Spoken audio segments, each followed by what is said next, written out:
अब मैं इनवाइट करना चाहूँगा मिस्टर सैयद हसन रज़ा को, the chief executive of dairy solutions. Basically he is the one जो कि जिनकी वजह से मैं समझता हूँ कि इतनी बड़ी शिपमेंट पाकिस्तान आना और एक लेजिटिमेट तरीके से आना ये पॉसिबल हो रहा है। 1500 प्लस एनिमल्स जो हैं वो इंपोर्ट होने वाले हैं। तो please give a big round of applause for mister Hasan Raza. बिस्मिल्लाहिर्रहमानिर्रहीम। द पावर जेनेटिक्स जो कि ख़ास तौर पे गोट प्योर और असलम मक्का का जॉइंट वेंचर है। मैंने basically I started my business back in year 2000। चूँकि मीट एक्सपोर्टर भी हूँ, इस वजह से मैं ये समझता हूँ कि आप साथी जब कोई भी एनिमल प्रोड्यूस करते हैं तो आप किन चीज़ों को मद्देनज़र रखते होंगे। और फिर उसके बाद 2007 में हमने अपनी दूसरी company dairy solution private limited हमने स्टार्ट की, और इस वक्त हम मॉडर्न डेयरी फार्म्स आपको बना के देते हैं। इस पूरी मेरी जर्नी में मुझे दो ऐसे साथी मिले जो कि जिनने मेरा भी ज़हन जो है वो तब्दील करके रख दिया। हम ऑलरेडी एनिमल इंपोर्ट कर रहे थे। मैं एनिमल 2017 से इंपोर्ट कर रहा हूँ ऑस्ट्रेलिया से। हर साल हम शिप लेके आते हैं। तो 2019 या 20 में मुदस्सिर हसन साहब उस वक्त ऑस्ट्रेलिया में थे, और ये अभी HRM डेयरी के मुतालिक सोच रहे थे, और ये वहाँ से अपने एनिमल लेके आना चाह रहे थे पाकिस्तान, और ये चाहते थे कि इनके एनिमल जो से हैं वो किसी के शिप में, मेरा शिप आ रहा था तो उसमें वो आ जाएं। खैर हमारी इनसे बात हुई, बिल्कुल मेरा इनसे कोई तारुफ नहीं था। इनने फ़ोन से कहीं से नंबर निकाला और बातचीत स्टार्ट हो गई, और फिर अल्टीमेटली हमारी आपस में जब तय हो गया कि इनके एनिमल्स आएंगे, तो मैंने देखा कि जो उस वक्त हम नॉर्मल एनिमल्स बाय कर रहे थे ऑस्ट्रेलिया से, प्योर होस्टिन फ्रीजियन या जर्सीज हम बाय कर रहे थे, तो उस वक्त उसकी कीमत जो सी है वो कोई $2500 के करीब चल रही थी। तो जो मुदस्सिर हसन साहब ने जो जानवर ख़रीदे, इनने उस वक्त जो जानवर ख़रीदे वो $3500, $4500, $5500 इस तरह की इनकी प्राइस थी। मैंने कहा यार ये क्या, ये तो कोई पागल आदमी है, पैसा इसके पास ऑस्ट्रेलिया से इसने कमा लिया, अब ये यहाँ पे ज़ाया करने लगा है। तो मैंने हल्की सी आवाज़ में कहा भी, लेकिन फिर मैंने कहा यार ठीक है, क्या फ़र्क पड़ता है। अच्छा, इनके एनिमल्स आ गए। जब इनके एनिमल्स मेरे ही जहाज़ में आए, और जब वो जहाज़ से में हमने लोड भी की, और जब यहाँ पर उतर रहे थे, तो जानवर मैंने जब देखे तो मुझे देख के भी फ़र्क महसूस हुआ। मैंने कहा यार कोई फ़र्क तो है, लेकिन खैर मैंने कहा दूध ही देना है, क्या फ़र्क पड़ता है, इतने पैसे कोई क्यों खर्च करेगा। अल्टीमेटली जब एनिमल्स इनके फार्म पे गए और मेरा इनके साथ एक दोस्ताना कायम हो गया, और मैं अक्सर इनके फार्म पे जाता था, और वहाँ पे जाके जब बात हमने करनी शुरू की, तो इनने मुझे ये बताया कि यार मेरा एनिमल इतना मिल्क प्रोड्यूस कर रहा है, हीट में जल्दी आ जाता है, हीट टॉलरेंट है, बाकी सब कुछ। और मैं ये समझता था कि शायद ये बात जो कर रहे हैं उसमें कोई सच्चाई कम और ज़्यादा जो सी है वो सिर्फ बात ही है। तो एक दिन मैंने इनको इसी तरह का, मैंने कहा यार थोड़ी छोड़ा करें यार, उतनी छोड़ा करें जो पकड़ लूँ मैं। तो मुझे उन्होंने कहा, मुदस्सिर हसन साहब इधर ही बैठे हैं, मुझे कहते हैं कि यार आपने मेरा मिल्किंग सिस्टम भी तो आपने ही लगाया है, तो आप उसमें दूध ऑटोमेटिकली रिकॉर्ड हो जाता है, उसमें मैं तो नहीं करता, वो जानवर आता है उसके कान से रीडर रीड करता है, और जितना दूध देता है वो ऑटोमेटिकली सॉफ्टवेयर में आ जाता है। तो आपके पास भी उसकी एक्सेस है, वो क्लाउड में कहीं पे स्टोर हो रहा है, तो आप जाके देखें उसमें। अच्छा, जब मैंने उस दिन वाकई जाके मैंने देखा, तो मेरी वाकई आंखें खुली की खुली रह गई कि यार ये वाकई जो इसने बंदे ने पैसे खर्च किए, अच्छी ब्रीड वहां से लेके आया, वो अच्छी ब्रीड आज यहाँ पे बाकी तमाम एनिमल से बेहतर परफॉर्म कर रही थी। वो वक्त था कि जब मेरा भी ज़हन इस बात पे तब्दील हुआ कि नहीं यार, आपको अगर बाहर से एनिमल लेके आने हैं तो आपको बेहतरीन एनिमल लेके आने हैं। उसके बाद मुदस्सिर हसन साहब, HRM डेयरी और डेयरी सोल्यूशन ने, हमने अपने we did a joint venture. HRM life stock इनने अपनी वहाँ पे कंपनी रजिस्टर की। He started working as an exporter, और डेयरी सोल्यूशन यहाँ पे इंपोर्टर थी। हमने फिर पिछली तकरीबन 3 शिपमेंट्स जो सी हैं वो मिल के लेके आए, और उसमें हमारे एनिमल्स ने जो आके यहाँ पे परफॉर्म किया वो अमेजिंग था। वो कोई अभी आपने जो वीडियो देखी, इसमें आपको शिप के अंदर की, यही कराची पोर्ट की तस्वीरें हैं कि शिप के अंदर जो जानवर लास्ट शिपमेंट की में भी हम ब्राह्मण लेके आए थे। उसके बाद फिर जो दूसरा आदमी जो मुझे बड़ा, जिसने मुझे हैरान किया और जिसने मुझे तब्दील किया, वो अदील साहब हैं। अभी थोड़ी देर पहले आपको यहाँ पे बात गोट प्योर के नाम से, he is a young boy. और इनका भी एक दिन वैसे ही मुझे कॉल आ गई कि यार इस तरह मैंने एक गोट फार्म बनाना है, तो आपसे मुझे उसका मिल्किंग सिस्टम मिल जाएगा? तो मैंने कहा जी बिल्कुल मिल जाएगा। वो फिर उनके साथ बातचीत होनी शुरू हुई। तो बहुत ही पैशनेट आदमी, और जनाब गोट बकरी को है। मैंने कहा यार बकरियों का आज तक मैंने फार्म, कोई स्पेशली डेयरी फार्म मैंने नहीं देखा, तो इस वजह से ये कैसे होगा, ये मुझे मुमकिन नज़र नहीं आता। लेकिन इनने भी ब्रीड की बात की, और ब्रीड के ऊपर इनने काम करके इनने मुझे ये साबित कर दिया कि इनने यहाँ पे कराची में माशाल्लाह गोट प्योर के नाम से आज इनका दूध भी बिक रहा है, और बकरियों का दूध जौन सा है, पहला ऐसा फार्म जिसके ऊपर इनने बेहतरीन ब्रीड लेके आया और वो बेहतरीन तरीके से परफॉर्म कर रही है।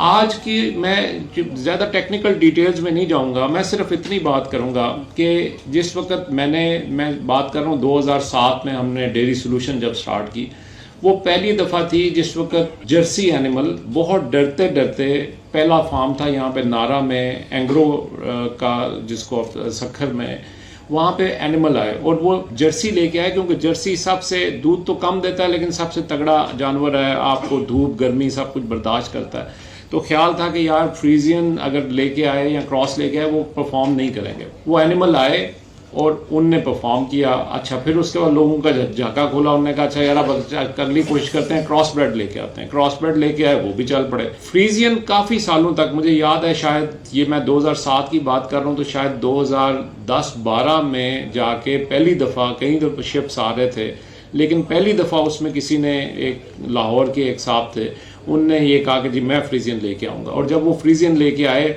और यहाँ हम सब का ये ख्याल था यार ये तो बहुत, ये गर्मी बर्दाश्त नहीं करेगा और ये मर जाएगा जानवर। लेकिन उस जानवर ने भी यहाँ पे आके ऐसा परफॉर्म किया कि अब उसके बाद से जितने भी शिप्स आते हैं उसमें 95% जो जानवर है वो फ्रीजियन आता है। आज हम जिस प्रोग्राम में खड़े हैं, जिसमें आज हम ब्राह्मण की बात कर रहे हैं, तो मैं ये समझता हूँ कि आज ये द पावर जेनेटिक्स के नाम से इन दोस्तों ने जो काम शुरू किया है, मैं आपको ये बात गारंटी करता हूं कि आने वाला वक्त जो सा है, मीट इंडस्ट्री को, पाकिस्तान की मीट इंडस्ट्री को तब्दील करने जा रहा है। तब्दीली कैसे आती है? तब्दीली ऐसे आती है, ओवर द इयर्स मैं चूंकि पहले एक्सपोर्ट भी कर रहा हूं, बाकी ममालिक में जाने का मौका मिलता है, मैंने ये देखा कि जो काम गोरे ने किया, अल्टीमेटली हमने भी वही किया। हमने किया लेट, हमने उसको समझा लेट, हमने उसको अडॉप्ट करने में देरी की, लेकिन किया हमने वही।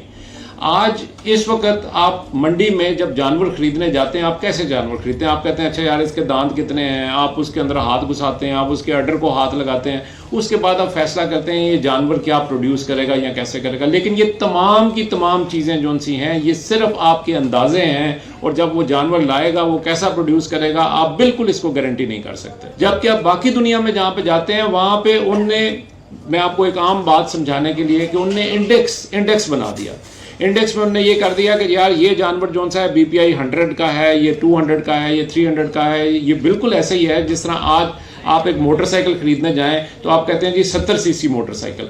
अब 70 सीसी मोटरसाइकिल चाहे वो सुजुकी की है, होंडा की है, किसी की भी है, वो 70 सीसी ही होगी, वो वैसे ही परफॉर्म करेगी। Same is the case with the index के। बाकी दुनिया इंडेक्स के ऊपर काम करती है। इंडेक्स के ऊपर काम करने का मतलब ये है कि आप जब जाते हैं बाहर, उधर जाके उनको जानवर को जाके फिजिकली देखने की जरूरत नहीं है, वो सिर्फ कागज के ऊपर जानवर को देख के ये फैसला करते हैं कि ये जानवर कैसा प्रोड्यूस करेगा। तो इस वक्त जो हमें भी यहाँ पे जिस चीज़ की ज़रूरत है, हमें ये ज़रूरत है कि हम ऐसे जानवर लेके आएँ, और ख़ासतौर पे ब्राह्मण के हवाले से मैं अभी सिर्फ एक आपको एग्जांपल देने जा रहा हूँ। मैं अभी ये जब लास्ट टाइम ये इसी साल मैं जब ऑस्ट्रेलिया गया, तो मैंने ऑस्ट्रेलिया का जो सबसे बड़ा फार्म है, मैंने जब वो विजिट किया, उनके पास टोटल 30,000 एनिमल है। 30,000 एनिमल है 2 डिफरेंट फार्म्स के ऊपर। अच्छा, और उस 2 डिफरेंट फार्म्स के ऊपर जो 30,000 जानवर है, वो उसने मुझे ये बताया कि मैं अपने सिर्फ टॉप 30% को इंसेमिनेट करता हूं, यानी कि उसमें मैं सिर्फ सीमन रखता हूं। निचले 70% जानवरों में मैं सीमन ही नहीं रखता। मैंने कहा भाई उसका क्या करते हो? कहता है जी वो जो टॉप 30% है उसको मैं जब सीमन रखता हूं, उसको मैं फ्लश करता हूं, उनके एम्ब्रियोज निकालता हूं, एम्ब्रियोज निकाल के निचले 70% में वो मैं जानवर उसमें उसके पेट में वो रखता हूं। अब क्या उसका फायदा क्या हुआ? उसका फायदा ये हुआ कि वो जो टॉप 30% की जीन्स थे उसने वो इस्तेमाल किए अपने निचले 70% में भी, और अल्टीमेटली जो अब उसकी अगली ब्रीड आएगी वो ऐसी ब्रीड आएगी कि उसका कोई मुकाबला नहीं कर सकेगा। तो इस अंदाज में बाकी दुनिया काम कर रही है। आपको भी अब इसमें से हमें निकलना पड़ेगा।